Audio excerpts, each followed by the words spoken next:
Hey guys, tonight we're going away. The tiles are warm underfoot. This is a real thing.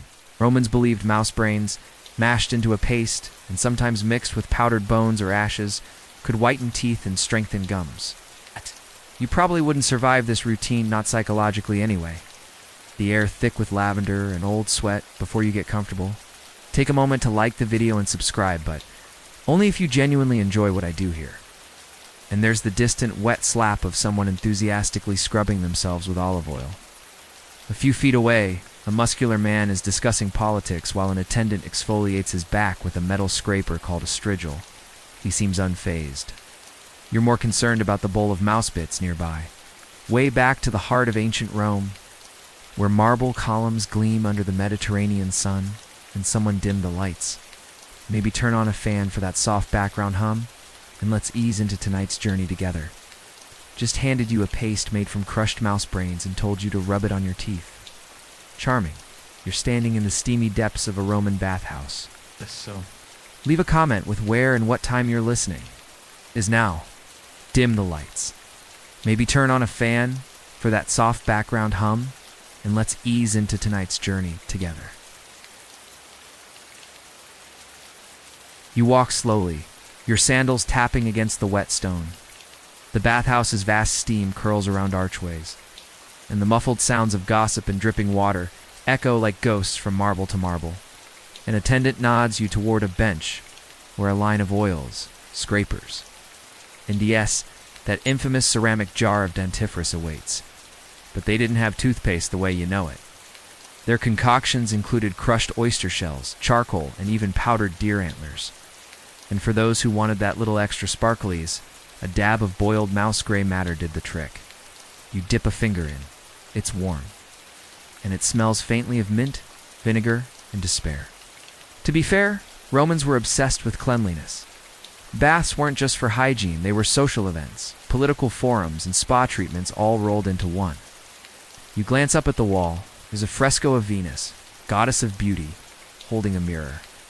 You wonder what she'd think of this whole brain paste situation. Someone beside you clears his throat.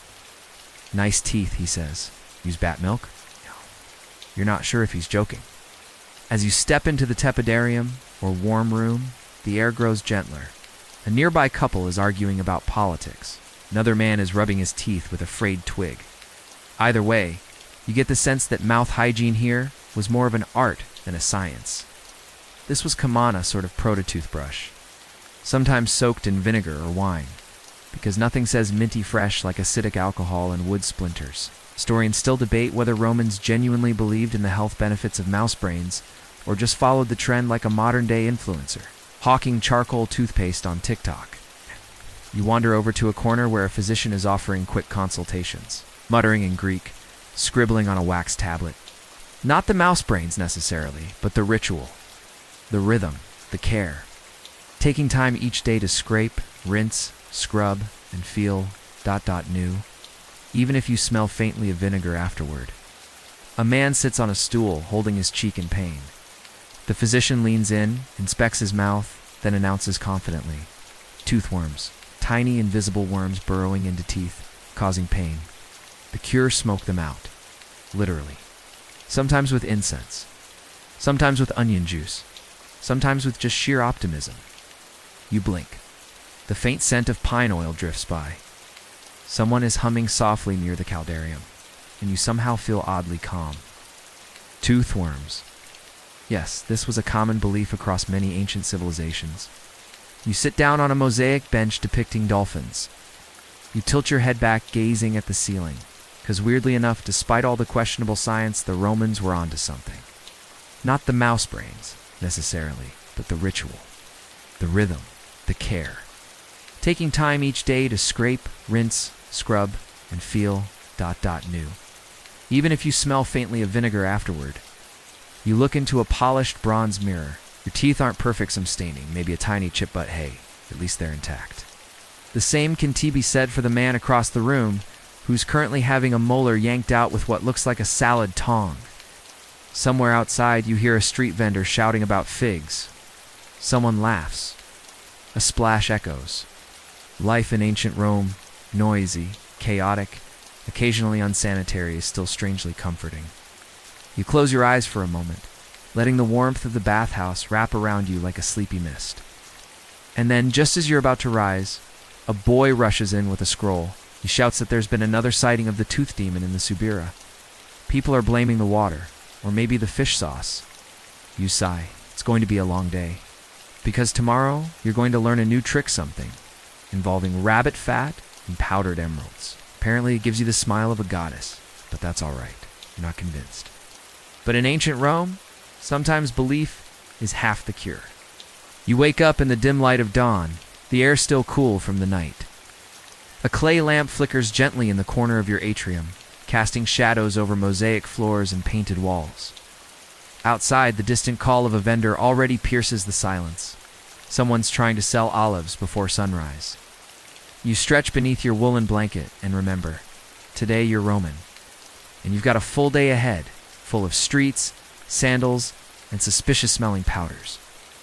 You rise, splash water on your face from a bronze basin, and reach for the jar of dentifrice sitting near the window.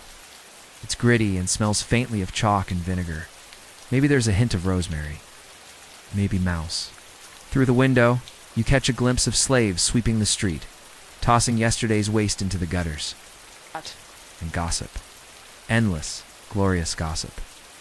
You pass a group of women debating the latest hairstyle of Livia Drusilla, Augustus's wife. Apparently she's started pinning pearls directly into her hair.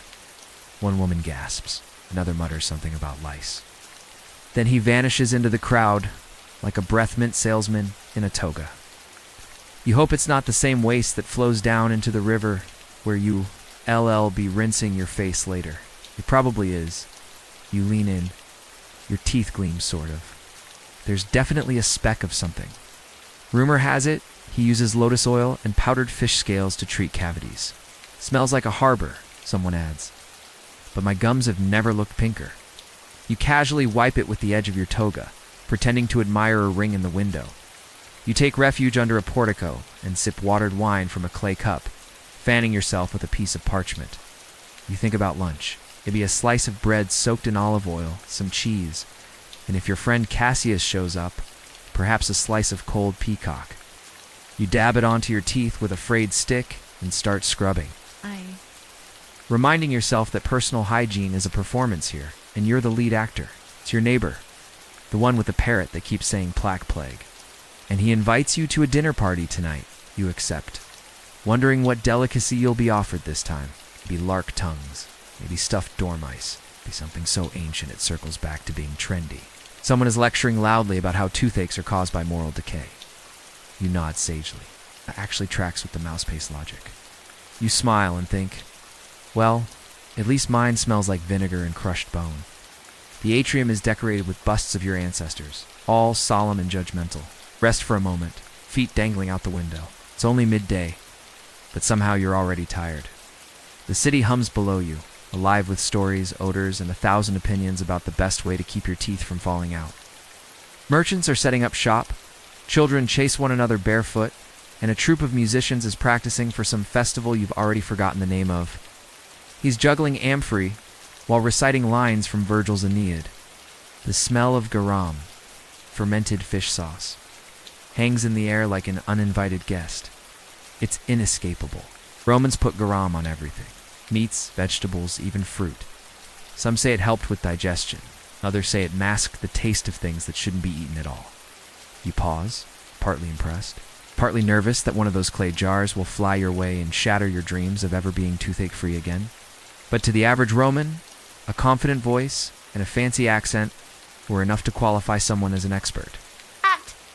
Who famously lost all his teeth during a banquet when he tried to bite into a decorative marble fig. As you dress, pulling your tunic into place and cinching it with a leather belt, you hear the clatter of a cart outside. You walk through your home, modest by senatorial standards, but impressive enough to make the neighbors whisper. You whisper a short prayer. Something about hoping your breath doesn't offend Jupiter, and step into the street. Breakfast is light. Some bread soaked in wine, a few olives, and if you're lucky, a smear of honey. Your cook mutters that you've run out of dormice again. You pretend to be devastated. On your way out, you pass by your household gods, the Lares, resting in their niche near the door. It's bustling already.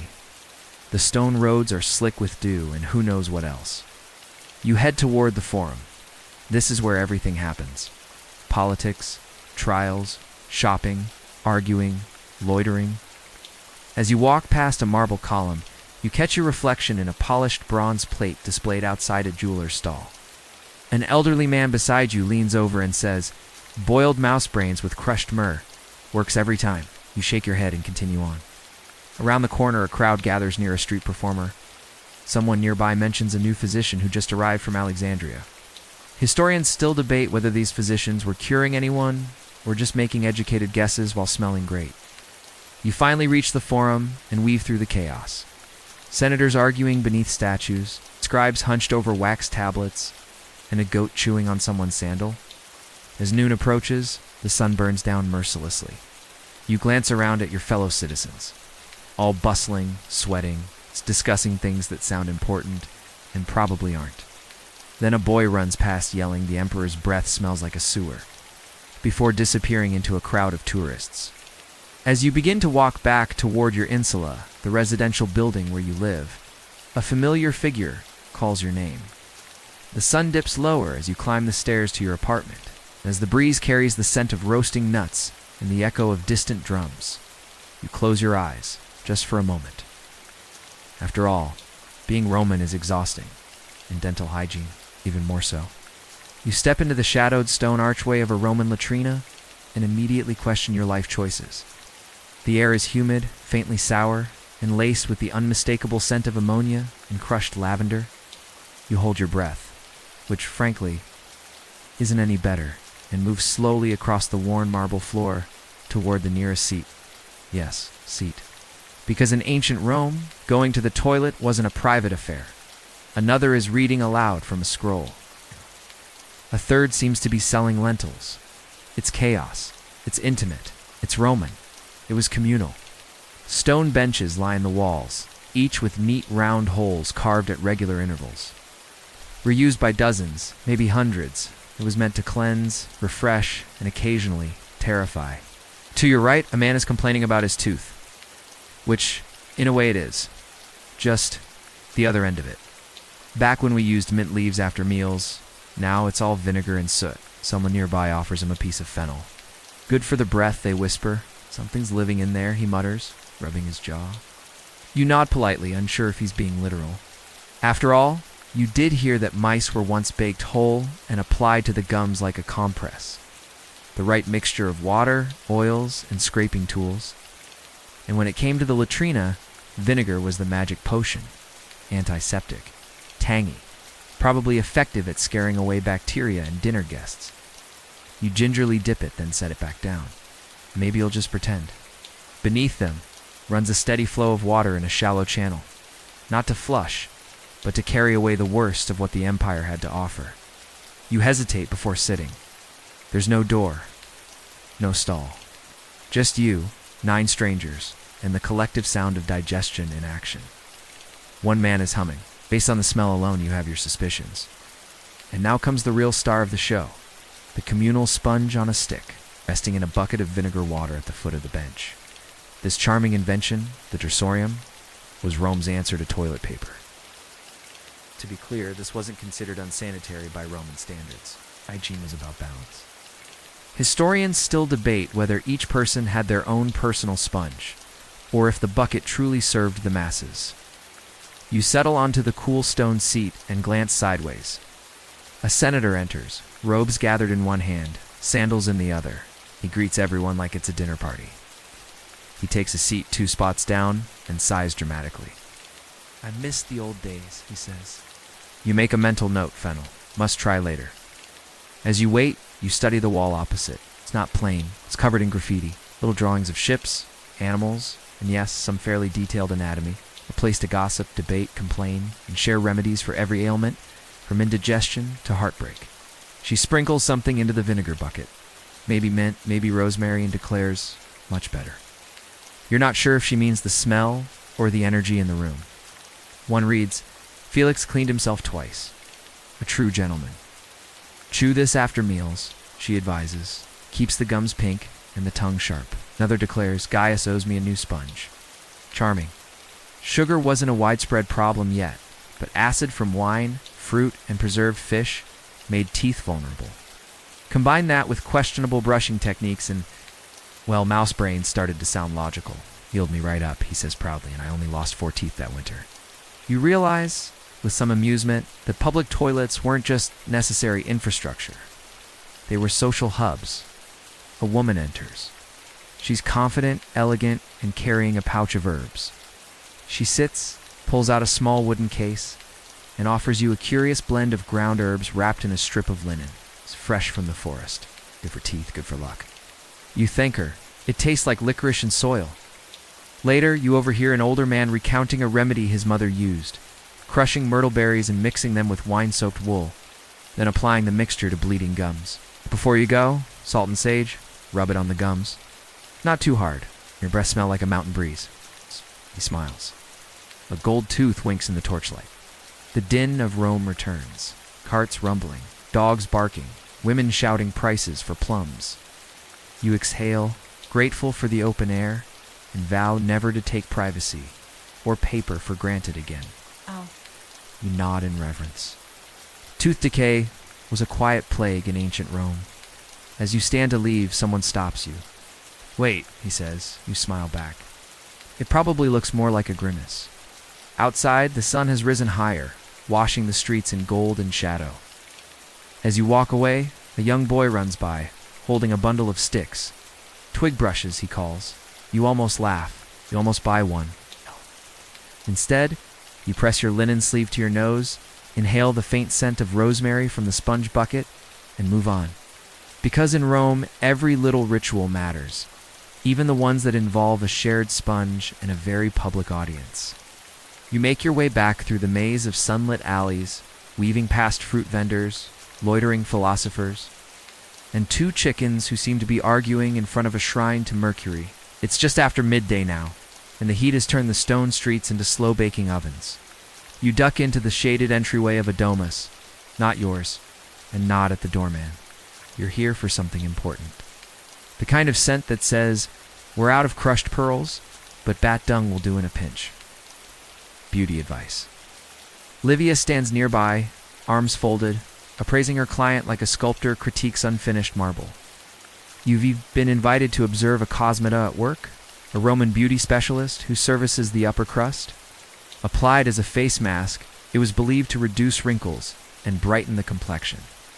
Whether it worked or simply scared your wrinkles away, no one can quite say, but it was certainly in fashion. A woman named Livia, known for her delicate eyeliner, deadly gossip, an uncanny ability to make someone look both noble and slightly terrifying.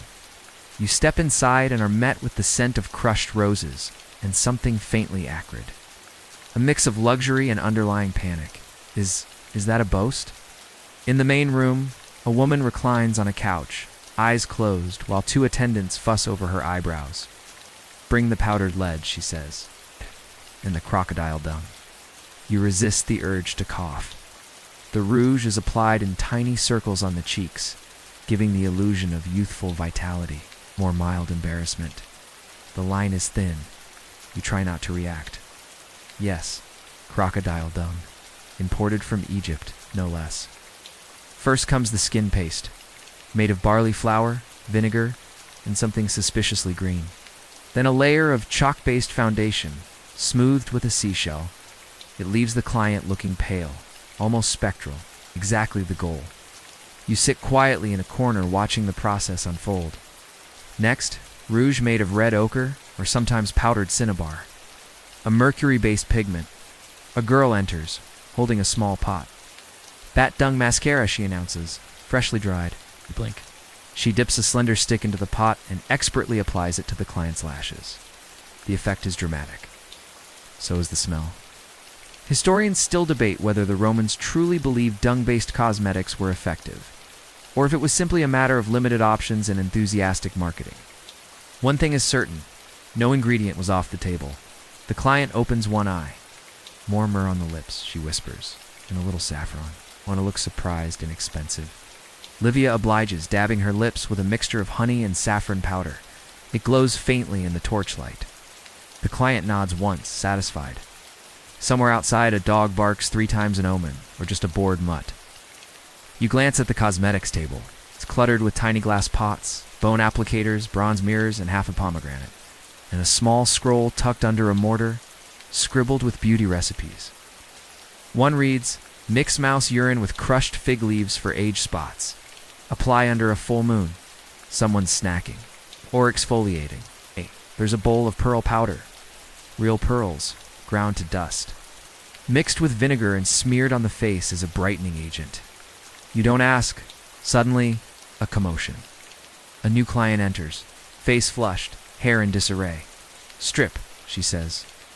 "And bring the goose fat. Emergency," she declares. "I've been invited to dine with the governor and I look like a peasant goat." Livia does not flinch. "Try the iris root toothpaste," she says. "Smells better than brains.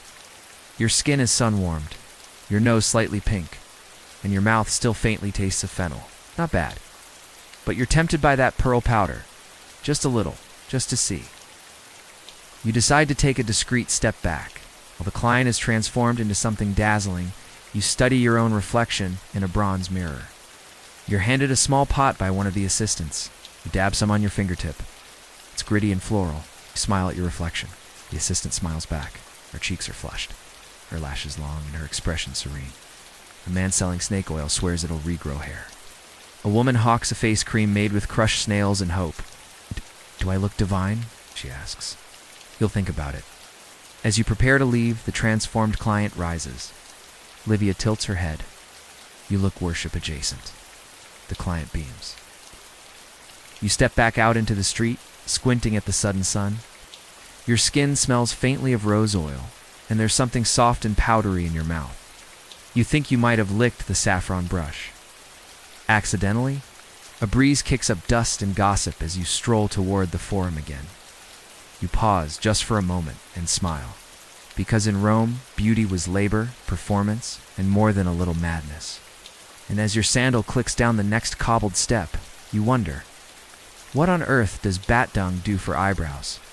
The sun hangs low and gold in the Roman sky as you arrive at the villa, a grand home perched at the edge of the Aventine Hill.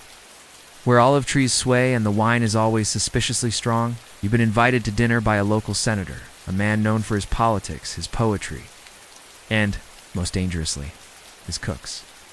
You're not entirely sure what to expect, but your stomach grumbles, and your curiosity wins.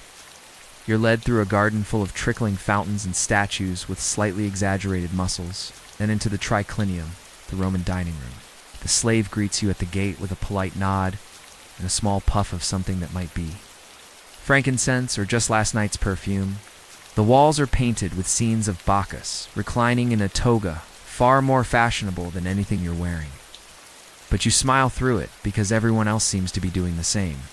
A low couch awaits you, part of the traditional dining setup where guests recline, awkwardly on their left elbows while trying to eat with their right hands and not spill anything on the Senator's mosaic floor. They pour it on everything: meats, fruit, even desserts. Tonight's version is mixed with honey and served over oysters. It's dim and lavish, lit by oil lamps and the occasional flicker of torchlight. Still debate whether Romans genuinely enjoyed the more eccentric dishes, or if serving things like peacock tongues and jellyfish jellies was just a way to show off wealth.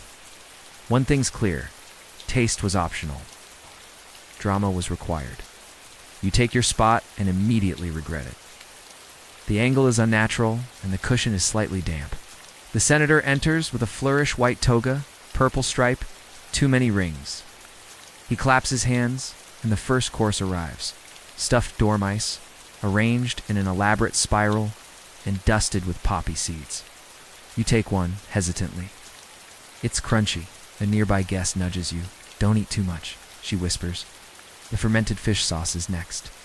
One man claims he's discovered a toothpaste recipe involving crushed emeralds. Another boasts that he hasn't had a cavity since he started chewing birch bark soaked in goat milk. You pretend to take notes? Ah yes, garum, the Roman condiment of choice. Made by letting fish rot in the sun with salt until it becomes a brown liquid that smells like betrayal. You try it. Your tongue immediately files a complaint with your brain. Still, the evening unfolds in a swirl of strange dishes and stranger conversations. historians. Between courses, entertainers perform. A lyre player, who only knows sad songs, contortionist who gets stuck halfway through a pose, and most notably, a poet. He steps forward dramatically, rolls out a scroll, and begins reciting verses about dental hygiene. I brush each tooth with ash and bone in hopes my breath be not alone. For when I kiss, I'd rather not have partners fainting on the spot. Polite applause follows. One man openly weeps. It tastes like cinnamon and raisins, or maybe regret. She claims he had one for each day of the week, kept in a special box engraved with the words pulchra gingiva, beautiful gums. Someone mentions a new fad among the elites, whitening teeth with crushed bone and vinegar, followed by rinsing with urine from a young boy who has eaten only figs. You choke on your wine. A dish is dropped. Someone sings off-key. Somewhere a philosopher argues that true beauty is internal, but also maybe in the jawline. The sky above is a deep purple now, stars faint behind the city's glow. You lean against a column and breathe in the scent of myrtle and damp stone. It's an endurance test wrapped in gold leaf and garnished with flamingo feathers. Behind you, someone is retelling the story of a general who lost half his teeth in battle. You take a bite, let the sweetness dissolve slowly, and try not to think about what was in the first course. But gain the affection of the Senate by showing up anyway, mouthful of gauze and demanding more garum. It's hard to tell. He's had a lot of wine. You can't tell if she's joking. You sip slowly as the next dish arrives. Boiled flamingo with a side of fried sow's udder. You stare at it. It stares back. You nibble the garnish. You're handed a cup of wine, sweet and spiced. A woman next to you tells a story about Emperor Augustus and his obsession with toothpicks carved from ivory. As the night grows darker, the talk grows looser. Don't knock it till you've tried it, the senator says. There's laughter, music, the faint whiff of something burning. You excuse yourself to the atrium seeking fresh air. You smile, gently, carefully, because in Rome dinner is never just dinner. It's theater. It's ritual. And if you make it through without offending the cook or the poet, you're basically a champion. You return to your couch in time for dessert. Dates stuffed with pine nuts and dipped in saltwater honey, served with a final goblet of wine. The evening winds down. Best stretch, belch politely, and drift into the night. Full of wine and stories and maybe a little too much mouse brain paste. You step back onto the street, the marble cool beneath your feet, and let the city hum lull you into a soft, dazed calm. Your teeth are sticky, your toga smells faintly of vinegar, but your heart is full, and your stomach, it's still negotiating. You wake the next morning with your mouth tasting like a mix of cinnamon, regret, and maybe fried sow's udder. The sun is already slanting through your window, and outside, the noise of Rome resumes its usual clamor. Dogs barking, cartwheels squeaking, someone shouting something about cheap radishes. You stretch, groan, and try to recall if you actually ate that flamingo tongue, or just dreamed it. Either way, your breath could probably clear a forum, a new twig for brushing, perhaps some crushed mint. And if you're lucky, a whisper of imported Syrian toothpaste that doesn't smell like pickled anchovies. Your sandals scuffed over an even stone as you duck under an awning where a woman is shouting about. Freshest figs in the city, touched only by the gods and one small child. So today you go shopping, not for anything glamorous. No pearls or perfumes or crocodile dung masks, just the basics. Tooth powder and imported myrrh, guaranteed to make your smile shine like Apollo's chariot. You step out into the bright, dust-swirled chaos of the Roman market. The mass saloon, a sensory overload of shouting merchants. Clattering scales and goats attempting petty theft. You find a young boy selling chew sticks. Thin, frayed twigs from the Salvador persica tree. Also works for cleaning under your nails. Multi-purpose hygiene, very Roman. He demonstrates how to gnaw on one end, creating a soft brush-like tip, and then scrub gently along your teeth and gums. You try it. It's bitter, earthy, but oddly refreshing. The air smells like garlic, olive oil, and ambition. You're not sure if it's a compliment or a cure. You buy a small bundle of dried sage, recalling the tip from the latrina about rubbing it on your gums. Keeps the breath brave, the vendor says, nodding sagely. He taps the side of his nose like you about to commit to a secret dental society. You try not to laugh. You pass a stall selling herbs. Dried mint, rosemary, thyme, and something labeled tongue sweetener. Next, a booth overflowing with clay jars. The merchant sees you coming and launches into a pitch before you even ask. You raise an eyebrow. He leans in. Also for a small fee. I have something special. Powdered lizard bones mixed with wild mint, only for serious clients. Buy a small packet out of curiosity. Historians still debate whether any of these powders were remotely effective, or if they were just clever ways to sell crushed debris to people who feared cavities more than gladiators. But for the average Roman, breath that didn't make someone faint was worth almost any price. Further down the row, best used after meals, he says. Also works for cleaning under your nails. Multi-purpose hygiene, very Roman. You spot a small crowd gathered around a woman hawking a thick green paste. She claims it's made of mashed basil leaves, vinegar, and extract of night air. You're not sure what that means? She winks. You back away slowly. You wander through a section of the market where goods become. Stranger. A jar of ground oyster shell paste. A vial of something labeled simply bear spit. A merchant whispering about a Nemedian powder that makes your gums sing. You try a drop. Spicy, fragrant, and very nearly makes you sneeze in her face. She seems pleased. One man offers a breath saver stone. You resuppose to lick it before important conversations. You wonder if this is what passed for mints. You stop at a perfumer's stall. A woman with a crown of dried lavender offers you a vial of mouth rinse, red wine steeped with cloves and rosemary. A group of elderly men are seated under an arch playing dice and arguing about Pliny the Elder. One claims that Pliny once wrote, "To cure bleeding gums, one must crush a mouse whole and sleep with it under the pillow." You're intrigued until you see that it's just horsehair dipped in oil. Still, you pocket a sample. You never know. It will impress any dinner guest, she says, tucking a free sprig of thyme into your tunic. A woman is shouting that someone stole her personal sponge stick, a nearby vendor size. This is the third one today. You thank her and step back into the noisy current of the crowd. A boy runs past, shouting tooth threads, imported from Hispania. Clean the gaps, impress your lovers. Then you hear it, the sound of a scuffle near a bread stall. You drift toward the edge of the macellum, where things grow quieter. You suppress a shiver. You sit nearby for a moment, sipping cool water from a shared fountain. A girl selling painted fans approaches. Want one? Politely, she asks. Keeps flies off your face and whispers your secrets. You decline. As the sun climbs, heat bakes the streets, and the smell of sizzling olive oil wafts from food stalls. A man walking beside you mutters, "Maybe not guaranteed." Scandalous. I hear the Greeks don't even rinse after cheese. Even shopping is a performance. A marketplace of smells, scams, and secrets, always included with purchase. You've collected a small pouch of questionable hygiene tools. Your breath is semi-fresh, and your teeth feel, if not clean, then at least acknowledged. You nod solemnly. Because in Rome, and somewhere between the sage bundles and the lizard bone powder, you start to understand. Clean teeth, but a good story? By mid-afternoon, the city hums with a slower rhythm. The market thins, the streets grow hazy, and the sun bathes everything in a sleepy, dusty gold. You wind your way down a quieter path, past ivy-covered walls and shuttered shops, till you reach the edge of the forum, where the scent of incense begins to curl through the air. No, today you're here for something more, personal. Inside, the air is still and thick with burning herbs. Beeswax candles, and the low chant of prayers echoing off vaulted ceilings. You walk quietly, respectfully, past statues of long-dead physicians and gods who always seem to be judging. You're hoping the gods can do something about your gums. Today, you're visiting the temple.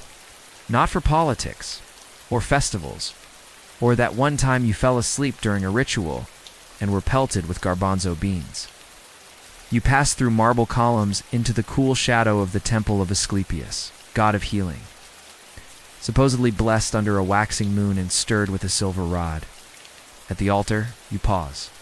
There are offerings everywhere. Woven garlands, clay figurines shaped like feet, ears, even teeth, all left by people hoping for divine intervention. You kneel, holding a small bundle of thyme and mint wrapped in linen, and whisper a request that sounds something like, "O great healer, ... if you have a moment, please help me not lose my molars by Saturnalia." There's no reply.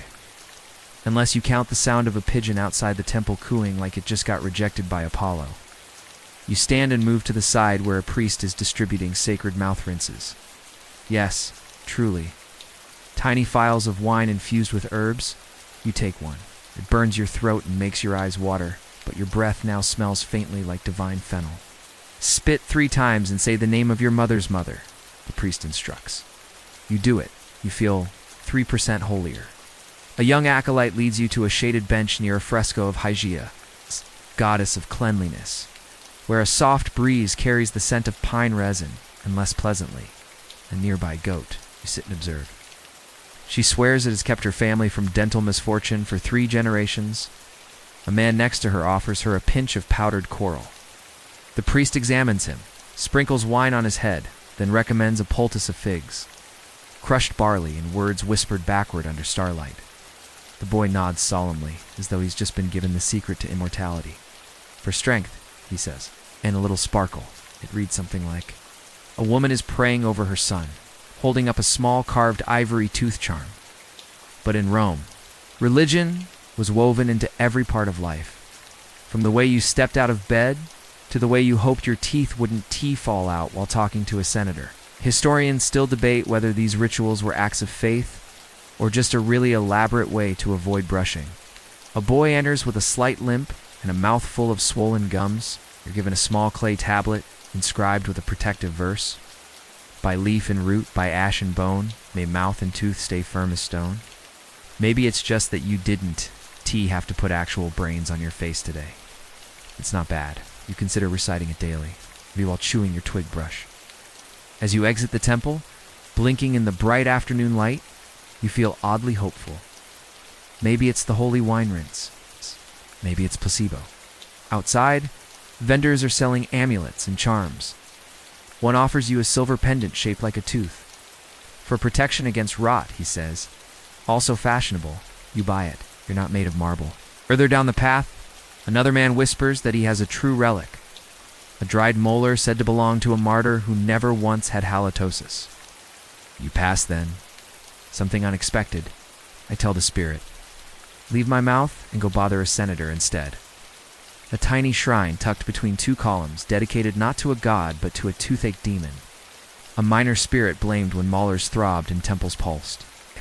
Offerings of garlic cloves, black wool, and oddly. Coins are left in little piles. The woman there mutters a chant as she spits wine onto the ground. You ask what she's saying? She shrugs. You wonder how many of them actually believed in God's curing gums, or if they just liked the ritual. The moment of stillness, of hope, of handing your pain to something invisible and saying, "Here, you deal with it. Not a bad plan." You finish your loop around the forum, passing by the statues of famous orators, many of whom are rumored to have kept their mouths healthy by chewing licorice root and never smiling. As you stroll back home, the sun now tilting toward the horizon, you run your tongue along your teeth. Still all there. Still a little chalky from the pearl powder, but not aching. Not today. You pause at a fountain, cup your hands, and take a sip of cool water. You whisper the verse from your tablet again, just in case. Because in Rome, healing is never just science. It's prayer, powder, poetry, and sometimes plain luck. The next morning, you're awakened by the unmistakable sound of someone screaming in Latin. It's not a dramatic scream, more of a frustrated "by the gods, not again" kind of noise. And it's coming from the alley just below your window. You shuffle over and peek through the wooden shutters, still blinking sleep from your eyes. Below, a man clutches his jaw, pacing in frantic little circles, while a woman, perhaps his wife, or just a very enthusiastic neighbor, tries to wave what appears to be a dead mouse at him. Today's mission, visit the medicus, the Roman equivalent of a doctor.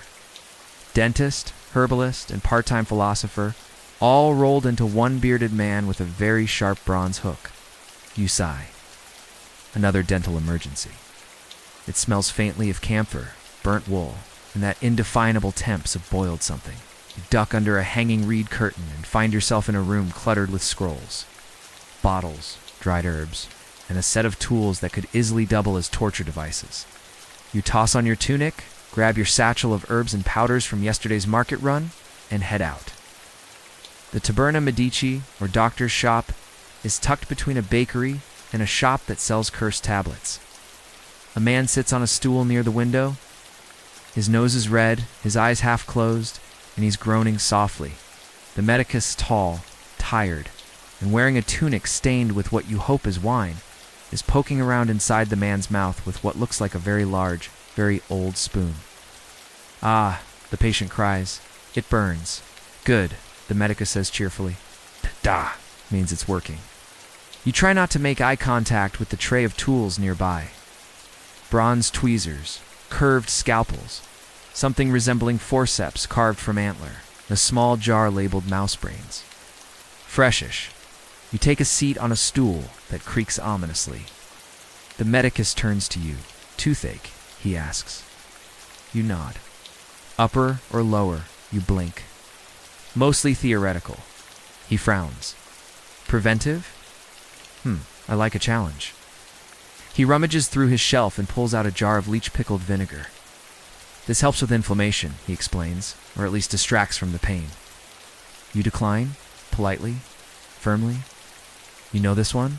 It's one of the more infamous Roman dental concoctions. Used by soldiers, senators, even gladiators. But here in this shop, it's all taken very seriously. And yes, even Pliny the Elder mentioned it, though he also suggested using goose grease and powdered marble if mice were unavailable. Instead, he offers you a salve.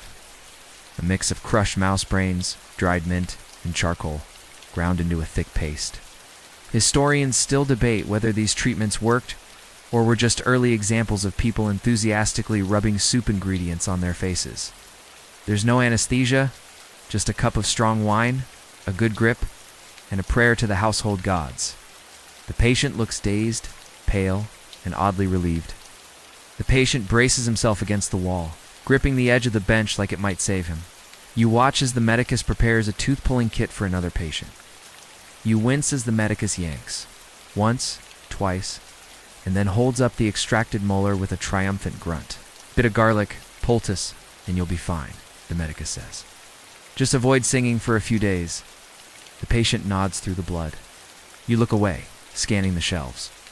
There's a scroll open to a diagram of the human jaw, sort of accurate, sort of artistic, and next to it a list of approved remedies for mouth troubles. Some highlights include burnt fig bark soaked in vinegar, rabbit brain compresses, ashes from a sacrificed goat, urine of a fasting child. The man nods, then hands the boy a pouch of herbs and a copper coin.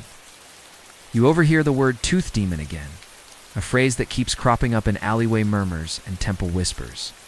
Mouse brains or not, some Romans truly believed dental pain was caused by little spirits gnawing on their teeth from the inside. And if you believed that, then anything from prayers to garlic necklaces might offer relief.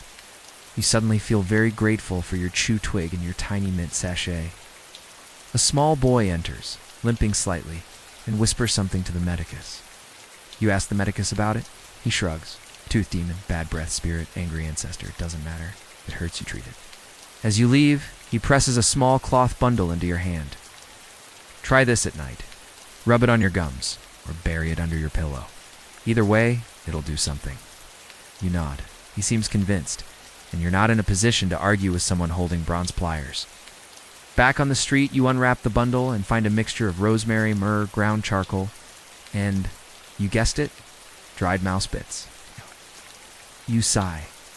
Rome has many marvels. Public baths, aqueducts, senators who wear more jewelry than a bridal parade.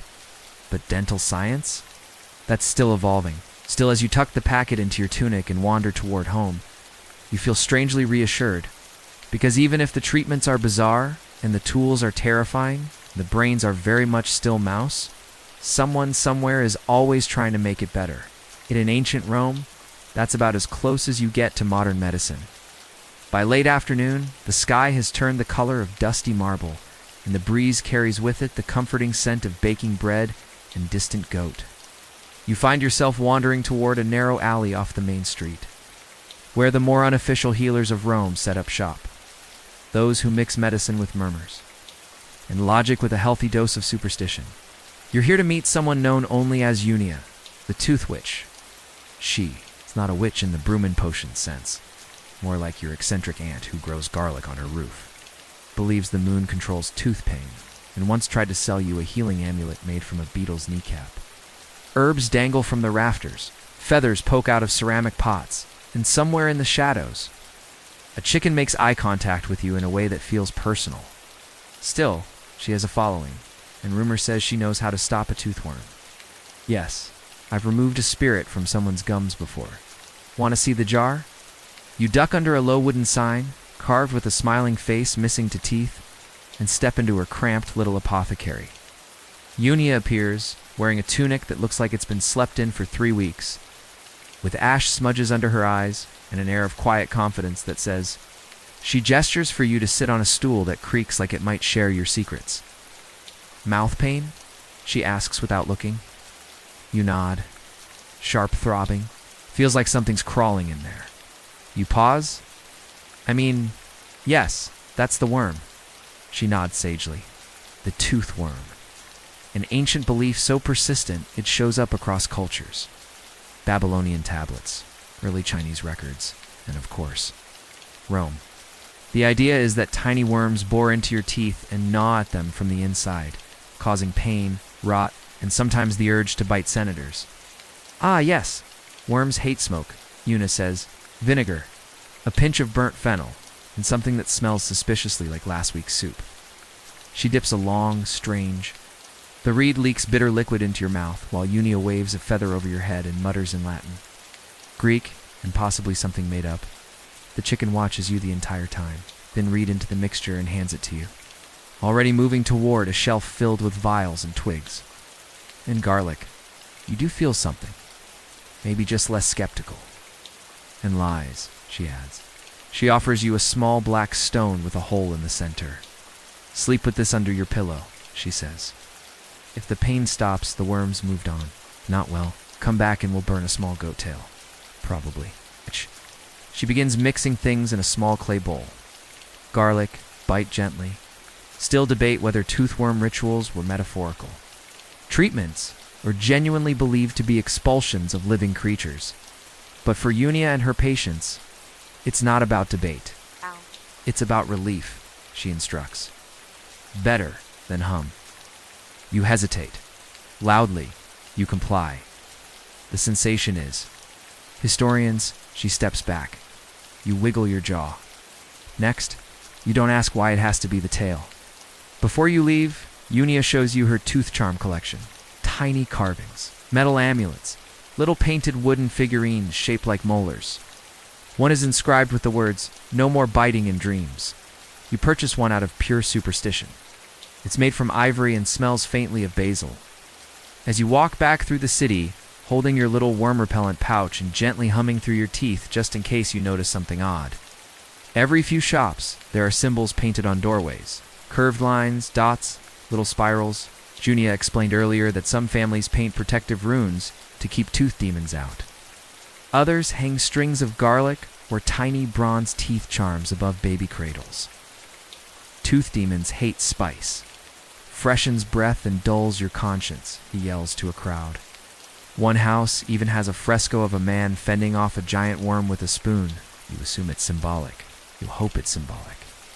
You pass a bakery where the baker is bragging about his new mouthwash. A mix of coriander, poppy seeds, and leftover wine. And the humming instructions written in messy ink. Hum in D minor before sleep. Keeps worms disoriented. Young woman beside you scoffs. If he really knew anything, he'd add cinnamon and anise. You nod like you've always known that. Back home, you unpack your items. The humming reed, the garlic pouch, the protective molar charm. You rinse your mouth with the leftover fennel paste and crawl into bed, tucking the charm under your pillow and the anti-worm stone near your head. You fall asleep with one eye open and one hand on your jaw. And in the middle of the night, just before dreams fully take you, you swear you hear a whisper from under the floorboards. D minor? Again, you smile, because in ancient Rome, fear of cavities didn't end with vinegar rinses. It ended with smoke, humming, and a healthy respect for creatures that may or may not live in your molars. The next morning, You wake up feeling surprisingly intact. Your jaw doesn't ache, but your tongue doesn't taste like it's been soaking in vinegar all night. And as far as you can tell, there are no worms wriggling out of your pillow, and wandering physicians from all corners of the empire peddle their goods. You've heard that one of them, a merchant from Alexandria, is selling the latest foreign cures, including a salve made from lion spleen that supposedly strengthens the teeth and also makes you more confident in court. A win by Roman standards. But you're not done learning. You decline. Today, you head for the Porticus of Aemilia, near the Tiber, a covered arcade where traders, mystics, but because he's surrounded by a crowd, gesturing dramatically with a jar in each hand, his cloak glitters faintly, possibly with mica, possibly with snake scales. You're not sure. This. Ground pearl and palm syrup. Have a drop on your tongue, and you'll taste like Cleopatra. Naturally, you must investigate. The portico buzzes with life. Camels bray in the background. Parrots shout in multiple languages. And a boy with no shirt offers to read your fortune using fish bones. The Alexandria merchant's stall is easy to find. Not because of signage. Behold, cries, the secrets of the East. Stronger gums, whiter teeth. Breath that smells like paradise and power. He thrusts a jar toward a passing senator's wife. The senator's wife takes two. You edge closer, pretending to inspect a jar of something labeled simply Radiant Jaw. The merchant leans in. You have the look of someone who chews thoughtfully. May I suggest the lion spleen balm? You raise an eyebrow. It is crushed, mixed with saffron and honey, and blessed under a full moon. Or if you prefer something gentler, Egyptian black salt rinse. Removes decay. All kinds. And ghosts. Restores enamel. Encourages bravery. Cleanse the mouth, she says, and sharpen the mind. You buy one. It tastes like rose water and possibly regret. You try to imagine yourself rubbing lion bits on your gums while composing a speech to the Senate. The image is both horrifying and weirdly inspiring, he continues. You ask if he means dental ghosts? He nods solemnly. Historians still debate whether. A man from Judea is explaining the benefits of olive pit powder as a tooth polish. Keeps the smile firm, like a statue, like vengeance. Sign outside reads, healing by scent and song. You're not sure about the last part, but you admire his passion. These foreign imports were based on real medical traditions or just creative uses for leftover ingredients. But in a culture that values novelty and name-dropping exotic regions, anything with a whiff of Alexandria or India carried status. You sample a sliver of date paste lozenge dipped in crushed myrrh. It numbs your tongue slightly and makes your eyes water, but it does smell pleasant. Further down the row, a Greek vendor is selling chewing pebbles, smooth, scented stones meant to be sucked on after meals. At another booth, you pause at a tent decorated with rich fabrics and incense smoke curling out from inside. Inside, a woman sits cross-legged, grinding cinnamon sticks and singing in a language you don't understand. She beckons you in and offers a mixture of clove oil and crushed cardamom, applied gently along the jawline with a strip of linen. The scent fills your nose, your throat, your thoughts. The pressure in your jaw melts away. Or maybe you've just finally relaxed. Breathe deep, she instructs. You do. You thank her and step back into the open air, blinking at the sudden light. Rome feels louder now, like you're hearing it through a different filter. Carts clattering, sandals slapping against cobblestones, arguments about the price of lettuce. Your breath smells like cardamom. Your fingers smell like cinnamon.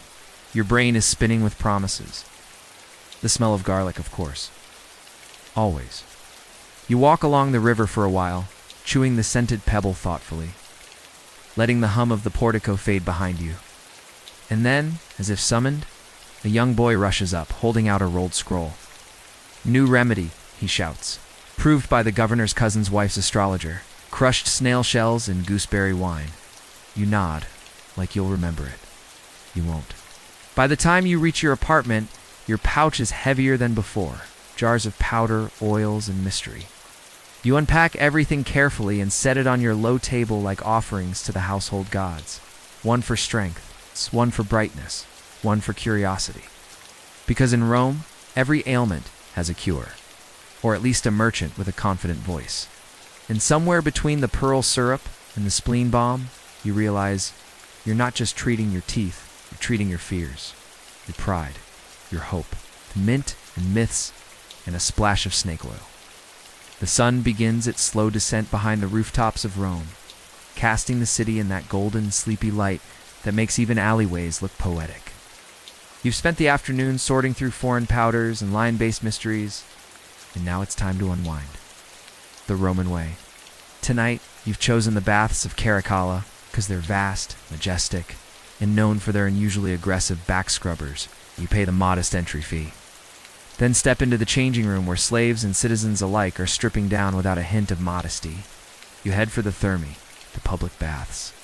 Those steamy, sprawling temples of cleanliness, gossip, and organized sweating.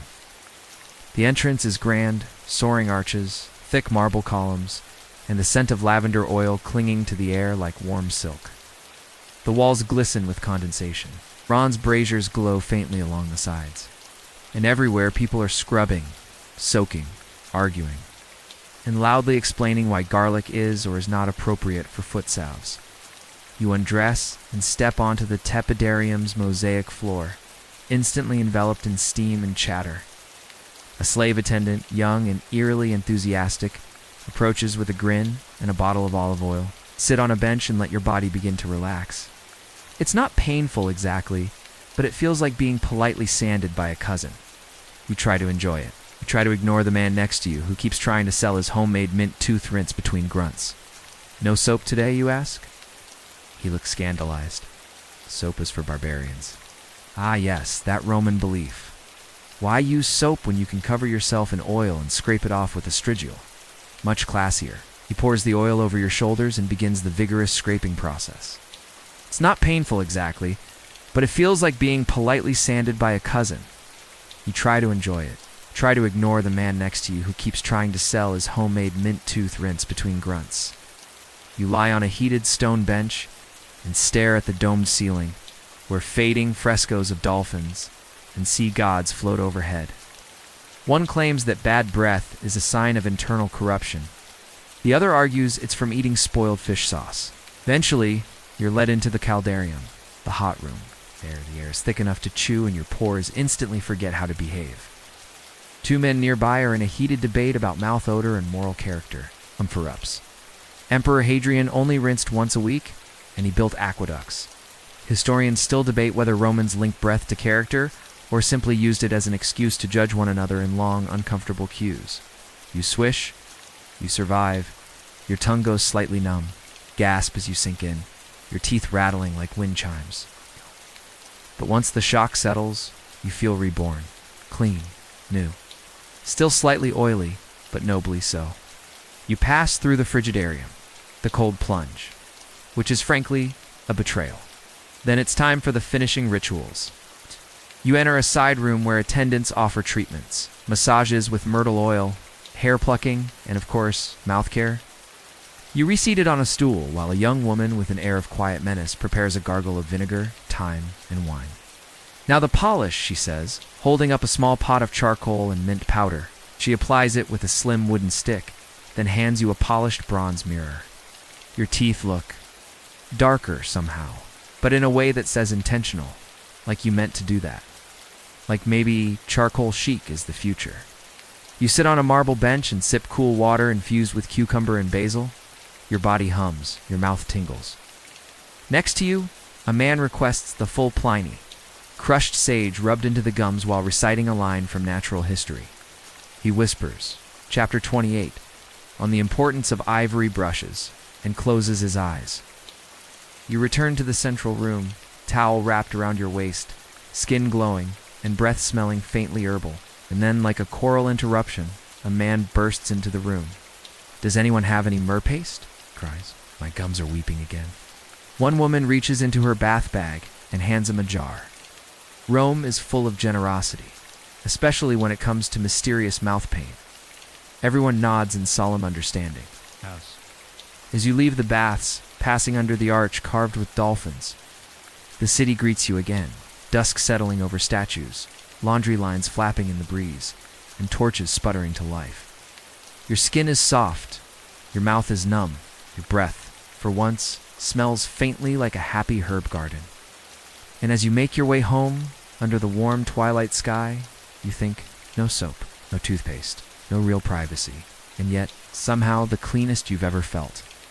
Evening folds over Rome like a velvet cloak, soft and noisy all at once. The streets glow amber under oil lamps, and the city's gossip begins to gather like steam. Heavier, louder, and more delicious than anything you'll find in the Senate records. You're heading somewhere sacred. You step through the low archway into a room filled with the familiar mix of laughter, lavender oil, and passive-aggressive commentary. This, you think, is where Rome comes to relax and sharpen its claws. Not a temple, not a bath, but a salon, a Roman tanstrina, the ancient answer to the modern beauty parlor, where hair, nails, and reputations are all routinely trimmed. I was starting to think you'd died of bad breath. There's a half circle of reclining chairs, polished bronze mirrors on every wall, and a steady hum of chatter as attendants dart between clients with pots of hair dye, pumice stones, and jars of mystery paste. A woman with impossibly high braids looks up and says, "Finally." You smile sweetly and take a seat. Your stylist today is a woman named Fausta, known for her steady hands and sharper tongue. She wraps your shoulders in linen and immediately inspects your jaw. "Too tight," she murmurs. "You've been chewing something untrustworthy. I'll sell you powdered phoenix if you look gullible enough." You tell her about the lion's spleen bomb. She winces. "Oh no. Those Alexandria merchants again." She begins massaging your jaw with warm olive oil and infused chamomile, muttering about muscle tension and how stress makes your molars rebellious. You relax slightly. To your left, two matrons are arguing about bat dung mascara. "I heard it causes blurred vision," one says. "Causes attention," the other replies smugly. Another woman leans over and whispers, "Have you tried beetle shell gloss? It sparkles in candlelight." You pretend to take notes even though you're still not over the bat dung discussion from section 4. "Tooth polish," she announces. "Mint, ashes, oyster shell, and just a kiss of honey. Keeps the breath clean and the enemy's clothes." Fausta pulls out a jar of something thick and gray. You're not sure if it's comforting or ominous. She applies it gently with a soft reed stick, humming a tune from a Greek tragedy. Beauty here is ritual, power, and something to talk about when you're tired of talking politics. As she works, the conversation around the salon flows like honeyed wine, smooth, sweet, and slightly dangerous. Not one woman claims she saw a senator carrying a pouch of rabbit teeth, convinced it protected against cavities. He said it tingled. That means it's working. Another swears that Pliny the Elder once wrote about using goat bile as a whitening rinse. Historians still debate whether these beauty rituals were practical or theatrical, but in this room, practicality is beside the point.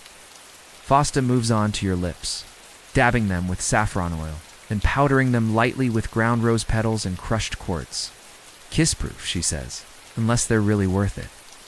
Do I look like a Vestal virgin or a scandal waiting to happen?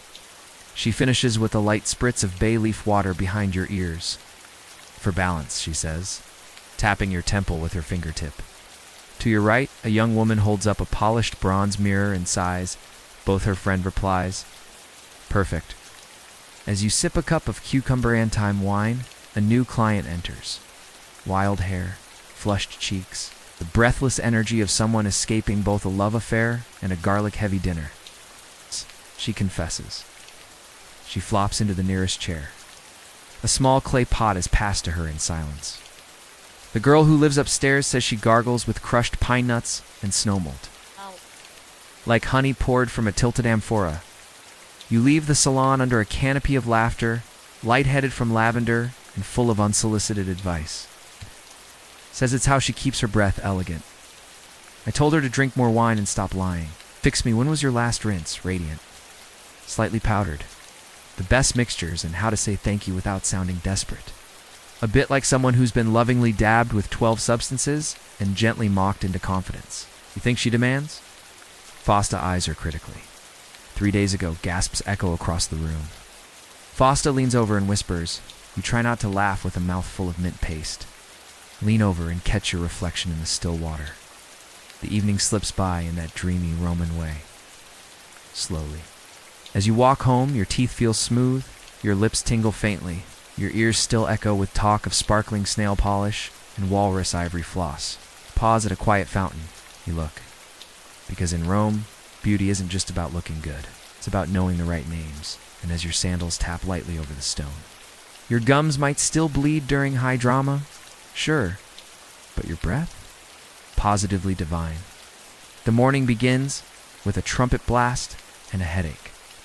You're not entirely sure if it is the after effects of saffron lip balm or just Rome being Rome. Either way, you need air, shade, and something bland enough to reset your insides. So you wrap yourself in a fresh tunic, chew a fennel seed for bravery, and head out to do what any sensible citizen would on a hazy morning like this. You go visit the emperor's teeth? Well, not their actual teeth. That would be weird. You're going to the Museum of Imperial Memorabilia, tucked behind the Temple of Concord. A dusty, rarely visited space where Rome keeps its weirder treasures. You arrive early and find the curator already sweeping the steps, muttering about crumbs in the dioramas. He waves you in with a grunt. The inside smells like old scrolls and arrogance. The lighting is dim, the walls covered in fading frescoes of famous rulers smiling far too much. You wander past busts of Augustus, Nero, and Caligula, each wearing expressions that range from smug to mildly unhinged. And then you find it. The display labeled, one of them is on display, delicately shaped like an eagle, with absurdly sharp wings. Claimed it put the teeth in their place. No one knew what he meant. Supposedly, he would refuse to speak to anyone whose breath he found democratically offensive. Imperial dental practices, from gold to goat milk, you pause, you stare. You read every plaque. Apparently, Emperor Augustus had a deep distrust of common toothpicks and commissioned custom ivory picks carved with his family crest. Tiberius, on the other hand, believed in rinsing with seawater every morning. Claimed it put the teeth in their place. So no one knew what he meant. Nero, ever the eccentric, preferred chewing mint leaves soaked in rose oil between arson attempts and lute solos. It said he once had a servant whose only job was to whisper freshen after meals. The ingredients? You lean closer to a glass case, featuring a scroll attributed to a palace physician, a recipe for a toothpaste blend used by Livia Drusilla, Augustus's formidable wife, crushed eggshell honey, boiled sage, and of course, a few drops of mouse brain solution. One theory claims that the brain part was in tea, even literal. It may have just meant the essence of vitality. It contains a letter from a senator accusing a rival of smiling with the rotting mouth of a traitor. Beneath it lies a note, rumored to belong to Domitian. It's found in a wine vat. A cursed cup said to have belonged to Commodus, and a broken molar allegedly extracted from the jaw of an unlucky food taster. You hope that's true? Deeply you sigh. It always circles back to the mouse. His breath, she says, was said to smell like laurels and domination. Historians still debate whether the mouse brain thing was medicinal, symbolic, or just a dare that got wildly out of hand. You move on to the section labeled Dental Folly and the Fall of Emperors. You admire a delicate silver-tongued scraper engraved with the words, "Speech is sweeter when scraped." At the far end of the room, a guide is explaining to a group of students that Hadrian built his private bath with special salt springs to rinse his mouth while soaking. You try not to snort. You exit the museum and stroll toward the Palatine Hill, where wind-blown flowers dust the ruins and gossip from centuries ago still seems to hang in the air. You sit on a broken column and watch the city stretch out below. Red rooftops, curling smoke, the distant glint of the Tiber. It's bitter, but it does leave your mouth feeling slightly more ... imperial.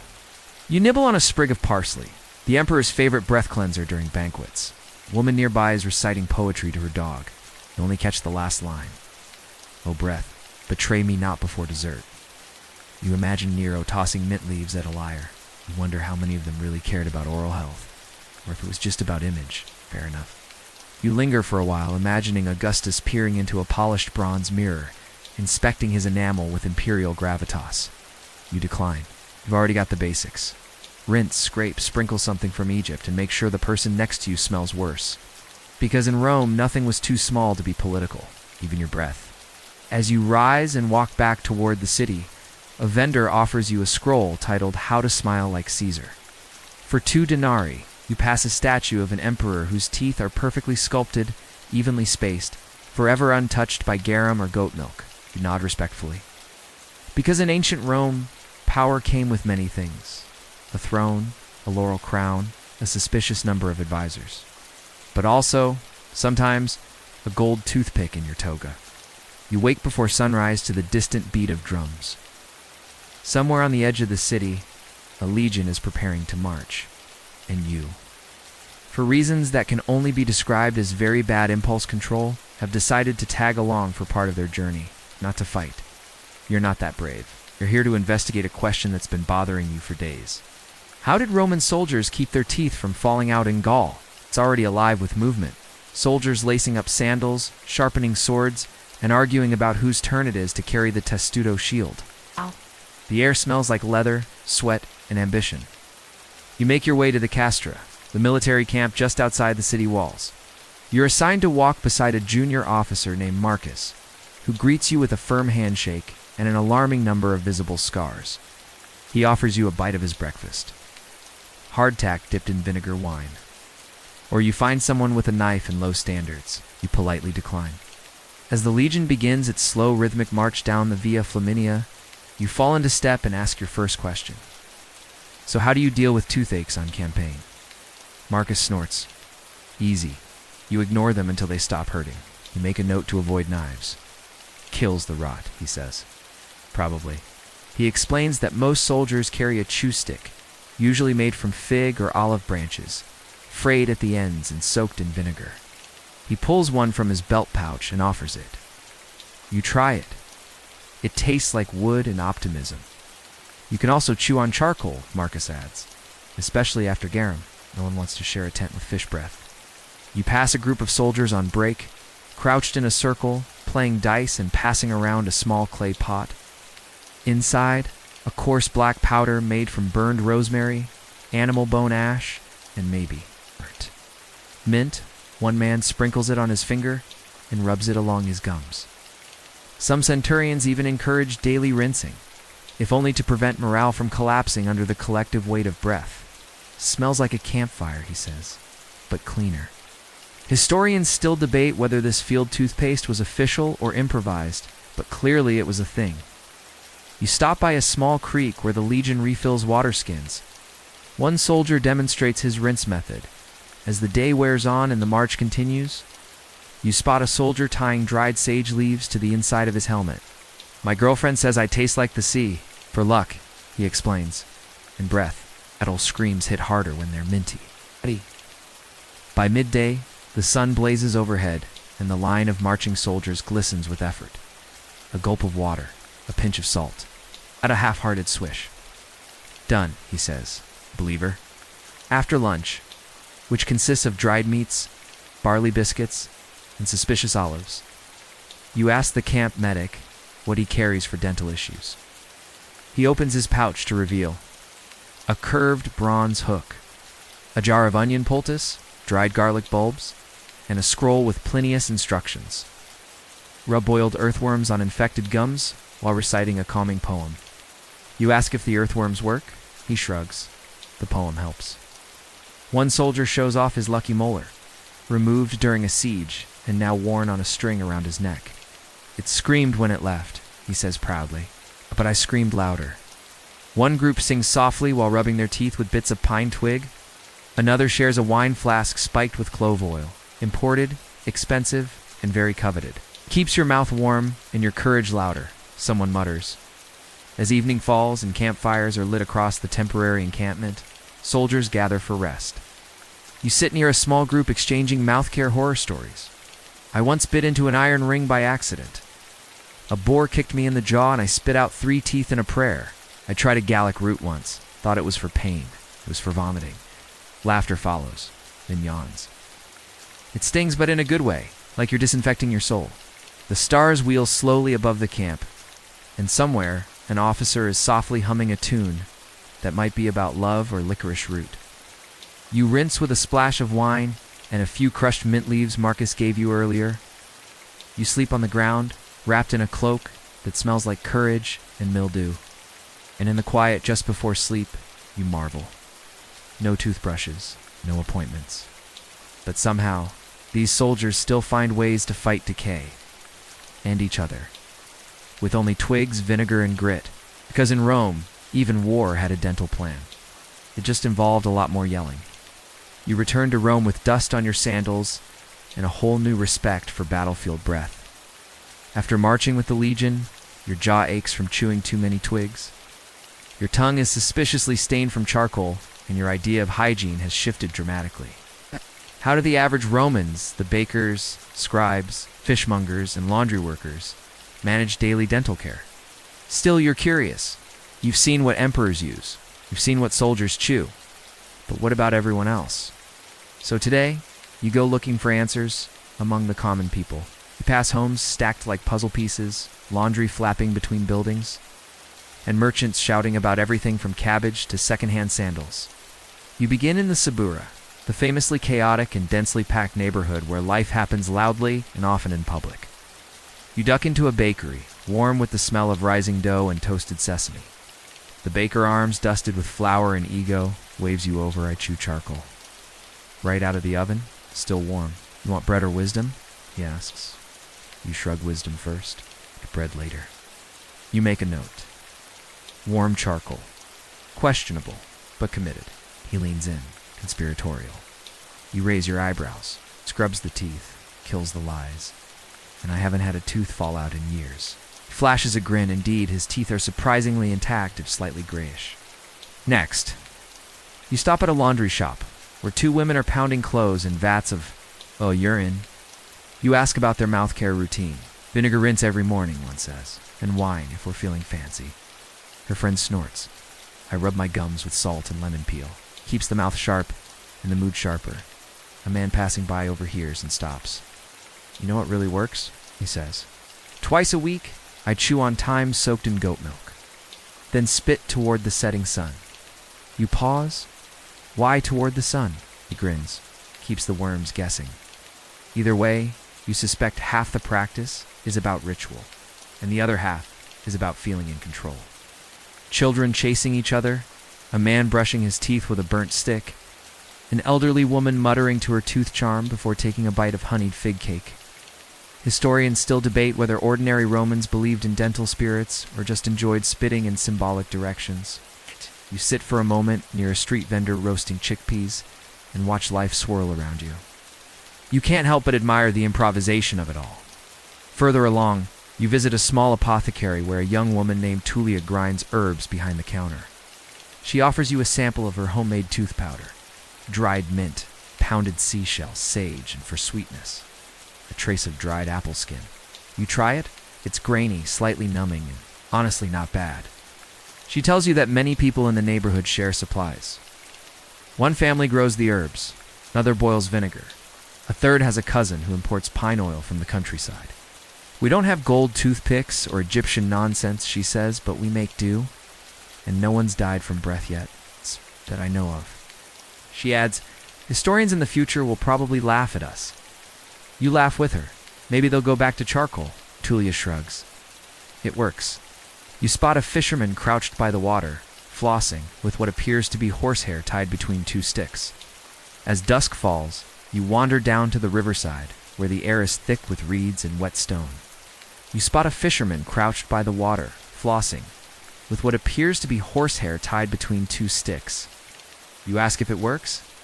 Not sure, he says. It gives me something to do while I lie to my wife about how many fish I caught. Fair enough. Some chew, parsley, some rinse with barley water. One man brushes with burnt lentils, and you didn't ask questions, because his teeth were perfect, and his stare was unbreakable. By the time you head home, you've spoken to at least a dozen Romans, each with their own strategy, charm, or superstition. Your pouch now smells like a traveling salad. Mint, vinegar, salt, lemon, and something that might be thyme or dust. Back in your apartment, you light a small oil lamp, sit on your cushion, and sort through your samples from the day. You grind a bit of dried shell into the mint powder Tullia gave you, dab it on your frayed twig, and begin brushing slowly. It doesn't foam, it doesn't sparkle, but somehow it feels right, because in Rome, you don't need a golden scroll to practice self-care. You just need a twig, a good neighbor, and enough mint to make someone pause before saying something rude. You smile at your reflection in the bronze mirror, grayish, gritty, glorious, the mouth of a true citizen. The next morning begins with incense and awkward eye contact. You're standing inside a dim Roman kitchen, one corner of which has been transformed into a shrine to the household gods. The Lares and Pinides, who oversee everything from meals to missing socks, and in your case today, dental health. You light a sprig of rosemary and whisper a short prayer. Nothing grand. Just a quiet, hopeful ask that your molars continue behaving and your breath remain vaguely acceptable during public speaking. And then, almost out of nowhere, the idea strikes you. You've seen the toothpicks, the powders, the vinegar rinses, even the mouse brain mush. It's not exactly a dental hotspot. But the Vestal virgins are rumored to carry ancient household knowledge, things passed down by whispers, not scrolls. But what about the superstitions? What did Romans really believe could protect their teeth, not just clean them? So today, you're going folklore hunting? You begin at the Temple of Vesta, where the eternal flame flickers behind its sacred veil. You politely ask a junior priestess if she knows any tooth-related blessings. She thinks, then recites. 3 figs, 3 vines, chew and pray. Let no pain in teeth today. You thank her and write it down. It's charming, slightly vague, potentially edible. Next, you visit a market stall that sells small talismans, bits of ivory, bronze coins, rabbit foot charms, and odd little amulets shaped like teeth. One is carved with a lightning bolt, another is painted red. What does this one do, you ask? The merchant, a man with one very impressive canine tooth, says, wards off the tooth rot. But only if you wear it on your left ankle. You raise an eyebrow. Right ankle brings jaw cramps, he adds gravely. Historians still debate whether such amulets were sold for belief or fashion, but based on this man's collection, you're inclined to believe both. You buy one, just in case. Further into the city, in a quiet alley behind a wine shop, you stumble upon a small household shrine covered in soot and herbs. An elderly woman sits nearby, plucking sage and muttering to herself. You ask her about tooth superstitions. She eyes you, then leans close. When I was a girl, she says, we were told to never show our teeth to the moon. If you do, she counts them. And when she reaches your last one, she snaps her fingers, it falls out. You blink. That's horrifying. She nods.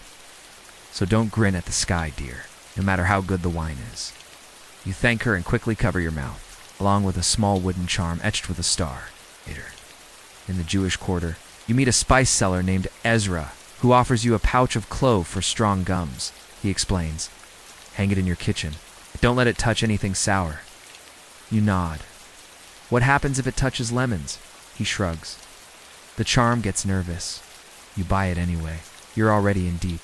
You stop by a bathhouse to ask the strigil boy, the one who scrapes the oil and dirt off people all day, if he has heard any good oral superstitions. Oh, sure, he says. I know a guy who won't speak until he spits 3 times after eating dates. Swears it keeps the demons from nesting in his cheeks. You pause. Has it worked? Well, he says. He hasn't smiled in years, but he's still got most of his teeth. Good enough. You wander back home as the afternoon shadows stretch across the cobbled roads. The sun dips low, gilding everything with that golden Roman melancholy. You pass a child swinging a string of acorns, chanting something about strong teeth. Strong tree, no always for me. It's adorable, possibly nonsense. You memorize it anyway? That night, you sit in your atrium, laying out your new collection on the low table. A rabbit foot amulet, a charm for your ankle, a wooden talisman that fears lemons, a clove pouch, and the whispered verse about figs and vines. You light a small oil lamp, chew gently on your sage twig, and gaze into the flickering shadows on the wall. Oh.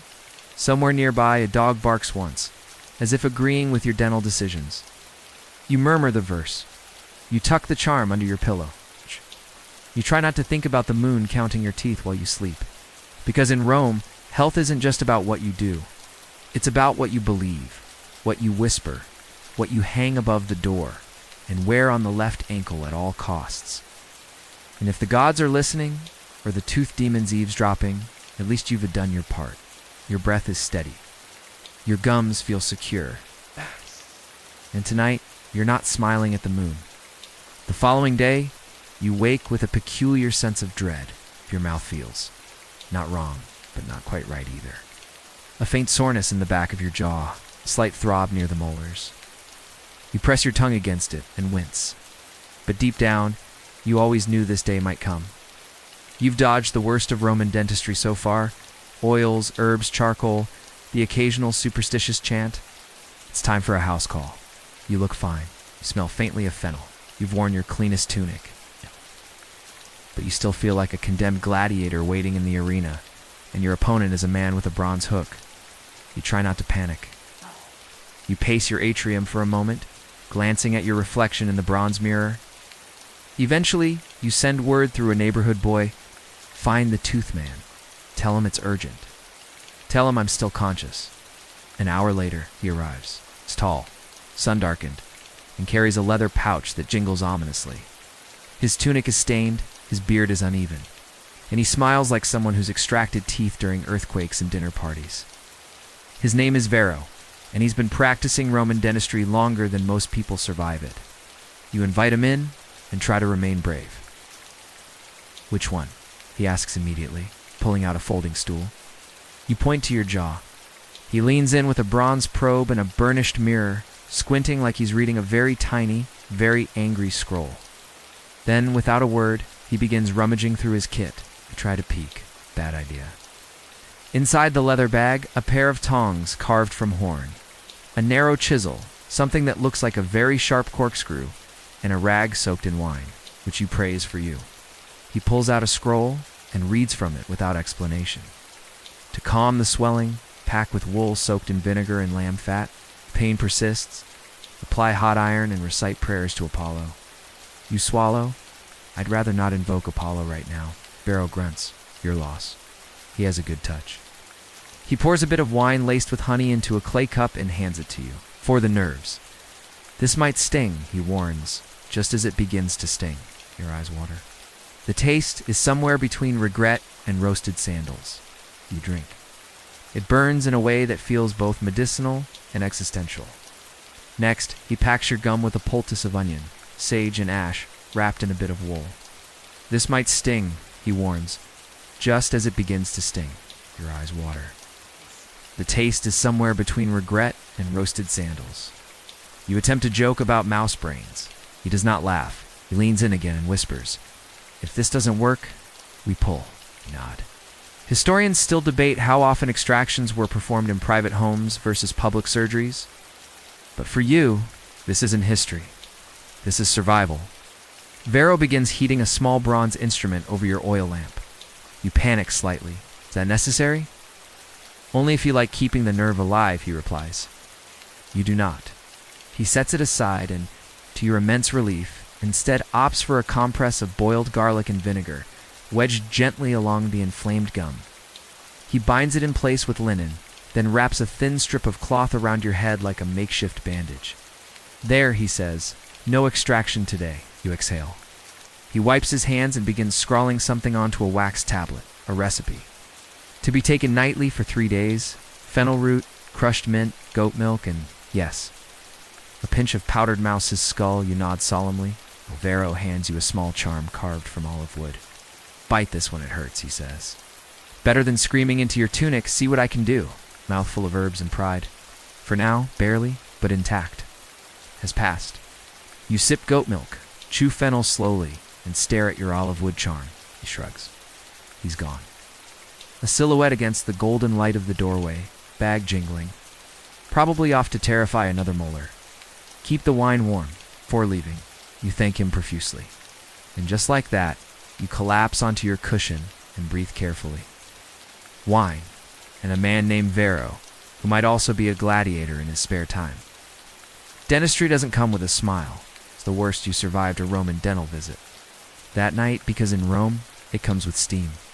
Wine, and a man named Vero, who might also be a gladiator in his spare time. You wake the next morning feeling better. Your jaw is less tender. The onion garlic poultice, despite making your pillow smell like a stew, seems to have worked. You chew cautiously on a soft fig and hum a little tune to test the echo in your skull. Nothing throbs. No demons bite back. A good day. So you do what any recovering Roman would do after surviving a near extraction. You reward yourself with a visit to Pliny the Elder. Well, not the man himself. He's been dead for over a generation, tragically lost while investigating the eruption of Vesuvius. But his words live on in his magnum opus, the Naturalis Historia, an encyclopedia of absolutely everything.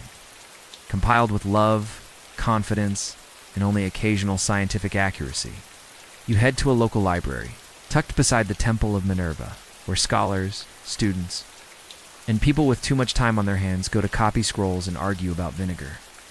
A sleepy librarian hands you the volume with a warning. It's comprehensive, and occasionally alarming. You find a quiet corner and settle in. The scroll creaks slightly as you unroll it, and therein neat. Wax script is Pliny's glorious advice, a collection of cures, treatments, and bold declarations that could only come from a man who believed that beaver testicles cured fever and wolves could steal voices. You go straight to the dental section. The entries are eclectic. Mix with vinegar. Apply sparingly. Pliny's oral remedies. Selected highlights. 1. 2. Whiten teeth. Burn a wolf's head until it turns to ash. 2. To freshen the breath. Rinse with the urine of a boy who only eats dates. 3. To stop bleeding gums. Rub with burnt mouse fur and the ash of a dead weasel. 4. To strengthen the voice. Chew pine resin. It's also good for gluing sandals. Whether they were earnest attempts at cataloging ancient folk knowledge or just the first recorded instance of a man putting everything he's ever heard into a single scroll. 5. To remove toothache. Press a dead frog to the jaw while reciting a charm in Greek. Discard frog respectfully afterward. You lean back, stunned. Historians still debate how seriously Pliny intended some of his entries. Whether they were earnest attempts at cataloging ancient folk knowledge or just the first recorded instance of a man putting everything he's ever heard into a single scroll. You copy a few of the milder recipes into your notebook. A rinse of myrrh and vinegar, crushed oyster shell polish, a cheek compress of warm olive oil and mint leaves.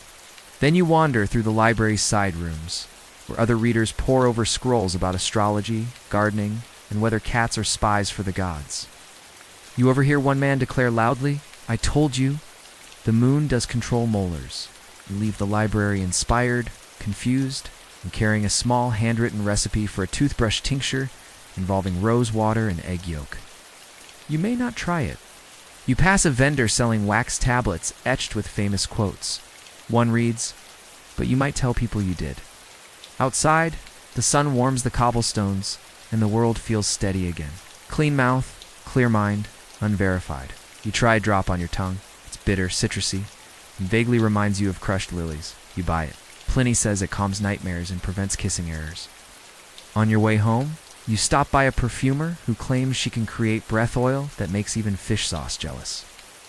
"That's the basilisk flower," she says proudly. Pliny says it calms nightmares and prevents kissing errors. You nod. Sounds legitimate.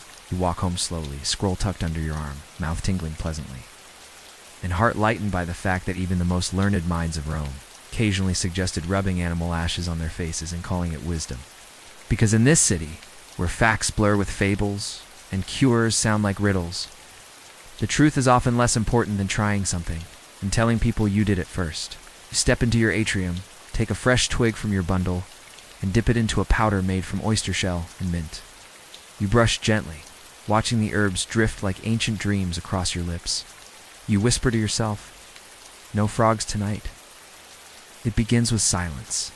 Unusual for Rome, no bells, no vendors shouting about lentils or questionable figs, no donkeys clattering down the cobblestones. Just a stillness that feels too soft around the edges, like the city is holding its breath. You step outside, and even the pigeons look confused. Then you notice it. The closed doors, the shuttered stalls, the faint smell of vinegar smoke in the air. Something has shifted. They say it's the gods, or the drains, or a curse. She shrugs. Anyway, the baths are closed. Your neighbor leans over her balcony and whispers. You blink. The baths are closed. That's never good. You wander toward the forum, sandals tapping cautiously, and begin to hear it. The murmured word drifting from shop to shop. Plague. Not the apocalyptic kind. Not yet. But enough to make Rome nervous. And in Rome, nervous people clean things. Everywhere you turn, the smell of vinegar hangs heavy. People are boiling linens, scrubbing thresholds with salt, and burning juniper in doorways. One man is shouting about bad omens and a batch of spoiled chickpeas. Another is wearing a garlic necklace large enough to feed a province.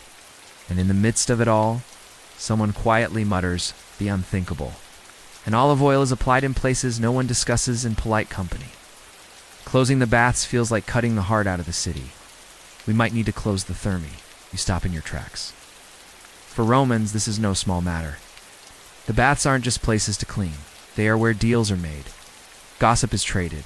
And yet, you decide to visit your usual balneator, the bathhouse manager, for answers. He's standing at the entrance, arms crossed, looking like someone just told him the gods were out of olive oil. No hot water, he says. No public rinses. No sponges until further notice. You ask if it's the plague? He shrugs, or mold, or divine punishment. We're treating both. You sigh. Your breath fogs slightly in the cooling air. You realize it's been days since your last proper steam, your last scrub with a strigil, your last chance to rinse with communal wine vinegar and pretend it was sophisticated. You are, in short, unbathed. And as the city retreats into cautious distance, fewer feasts, more herbs burned in alleyways. You notice another casualty of the panic. Mouth care has changed. The market is quieter, and where there once were rows of luxury rinses and powdered pearls, now there are simple jars of vinegar, dried sage, cheap mint leaves, bundled with little charms. No more imported oils, no more crocodile dung masks. The things you can grow, boil, or find under a temple stair. Just the basics, the old ways. She hands the boy a small wooden spoon and whispers, swish 3 times, then spit toward the sunrise. Historians still debate how pandemics affected Roman hygiene habits, but walking these hushed streets, you can feel the change. A shift from opulence to survival. You sit on a bench near the Temple of Fortuna and watch a woman teaching her child how to make a mouth rinse from boiled rosemary and sea salt. Nearby, a vendor has set up a stall selling charcoal bundles tied with string and a sign that reads, "Clean mouths, quiet gods. Pliny approved." The oil lamp flickers a little too low. You chew a mint leaf. You rinse with tepid water and a pinch of salt. It's not fancy, but it's yours. You buy one just because it feels like something to hold on to. That evening, your atrium is dimmer than usual. You look in your mirror and see it clearly. No pearl powder, no imported pastes, just you. A frayed twig and a jar of boiling herbs on the hearth. And somehow, it's enough. Because when the world tightens, Romans don't panic. They return to fire, to vinegar, to the rituals that got them through every previous fear. So tonight, you light a small sprig of juniper, you breathe in, smile softly to yourself. No bleeding gums, no bad breath, no frogs. And in the quiet hum of your own company, you realize cleanliness isn't about luxury. It's about continuity. And in Rome, even with the baths closed, your teeth are still standing guard. Twilight falls softly over Rome, that rare kind of quiet when torches haven tea yet been lit, and the sky still remembers the sun. You're back where this story began. Inside the marble bathhouse, now reopened after weeks of silence. The halls echo differently now. Less gossip, more whispers. No mouse brains today, he jokes. Just mint and olive oil. You exhale a laugh that sounds more like a prayer. Fewer crowds. But the warm air, the lavender-scented steam, the gleam of tile under soft torchlight, all of it feels like a return to something familiar. Something ... steady and mint. Wrapped in linen, tied with string, and dipped in a rinse of wine and salt. Your own recipe, born from everything you've seen, tasted, chewed, and survived. Your shoulders, at long last, are no longer clenched in dread. You move slowly, a little more mindful than before. You nod to the attendants. One recognizes you and grins. Inside the tepidarium, the rhythm returns. Water drips from stone. Gentle voices pass through steam like dreams slipping between columns. You sink into the warmth and close your eyes. Your gums don't hurt. Your breath smells like time. Later, in front of a polished bronze mirror, you brush your teeth, not with imported powders or blessed stones or lion spleen tinctures, but with something you made yourself. It's a little pouch of ground oyster shell, dried sage, and mint, wrapped in linen, tied with string, and dipped in a rinse of wine and salt. Your own recipe, born from everything you've seen, tasted, chewed, and survived. You hum a note, D minor, just for luck, and swirl your final rinse. You scrub gently with a twig from Tulia's apothecary, smiling at the memory of her laugh, her stubborn pragmatism. And there it is, not perfection, not even brightness, but a kind of peace. You dry your face with a cloth warmed by the fire and glance down at your collection on the table. The olive wood charm Vero gave you, the amulet for your left ankle, the fig prayer scroll from the Vestal acolyte, a folded wax tablet with Pliny's most absurd advice, and a single dried fennel sprig from that first morning you tried to start fresh. None of them are magic. And yet together, they feel like armor. The city outside is slower now. Still healing, still humming. Somewhere, someone is preparing a meal. Someone else is telling a story. And in the shadows between buildings, the tooth demons, if they ever existed, have nothing left to gnaw on tonight. You blow out the lamp. The room fades to darkness, except for the glow of the coals.